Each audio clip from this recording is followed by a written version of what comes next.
there's a big opportunity for advertisers in CTV with AI.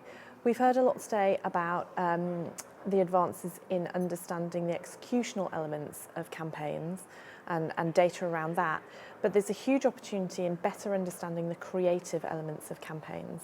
And we know that campaign success is actually more driven by the creative elements than by the executional elements. But to date, we haven't really had great data sets around creative to be able to start inferring what works and what doesn't. And the thing that AI can do is it can look at creatives and tag them up at component level and create a massive data set which you can then cross-reference with performance data to start to really understand what are the creative elements that are driving performance on an emotional level, on a memorability level, rather than just, this ad for this segment at this time performed well, but, this ad because it had a bright background or because the product was shown longer or because the logo was on it had better recall. So the creative elements is a big data set that AI is allowing us to utilise now that we never could before. So is AI going to eat itself? I think this is a great question. What I think we need to all understand is that AI learns. That's where it's sort of different from previous models. And what we've seen personally is, for example, we use an LLM that's meant to be able to understand ads where you have video content but with attached written copy. And we search to say, bring up all the ads that mention XYZ thing in the copy, right? And to search that in a really intuitive way. And the LLM was only really meant to be able to read the copy in the box below, not any kind of supers on the image that were part of the graphic design. But it started returning results with the words in the supers because it learned to identify them by understanding that that might come up.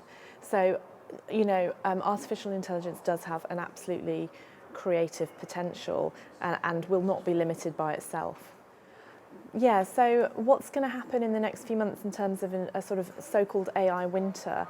Well, I think we're already seeing a number of startups that are failing because the main LLMs are bringing out functionality that is quite easy to replicate, and they're kind of all falling away, and they're quite simple use cases, often direct-to-consumer type of products. I think a lot of those will fall away, but I think savvy investors kind of already know that. I do think, as with the adoption of all new technology, you go through this kind of like honeymoon period, and then that shine comes off slightly. What I would say is, I don't think this is a flash in the pan. I think the recovery from that trough will be very quick, and any kind of backlash against AI will be short term. I mean, of course, there are some risks around things like legislation, but it is so powerful and the cat is out the bag that I think most countries now understand it's something you've got to embrace. So yeah, I just think as humans do anyway, right? You get something new, it's amazing, it's something you've never known before. Then when you get to know it, you start to learn a little bit about the challenges. You understand there's work on your part to really utilise this, and you think, oh, do I want to do that work? Is it good? And then slowly you go, well, yes, these are the bits of it that are really good, and I'm prepared to put the work in to utilise it, and you recover from that. But I think that recovery will be quite quick.